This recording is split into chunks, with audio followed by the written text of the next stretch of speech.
பிதாமகர் பீஷ்மர் அம்பு படுக்கையில் இருந்தார்.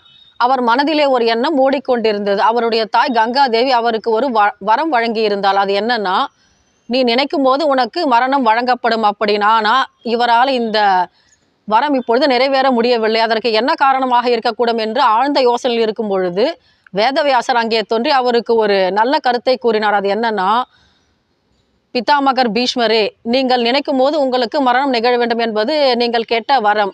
அப்படியே தான் உங்களுடைய தாயும் உங்களுக்கு கொடுத்திருந்தாள். ஆனால் ஒரு கொடுமை நடக்கும் பொழுது, ஒரு தீயது நடக்கும் பொழுது அதை தட்டி கேட்காமல் சும்மா இருந்தீர்கள் அல்லவா?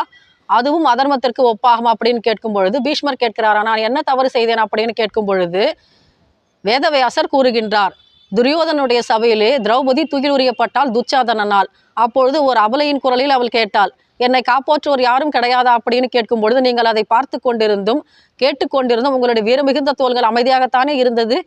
அதனால் இந்த அதர்மத்துக்கு நீங்களும் துணை போகின்றீர்கள் அல்லவா?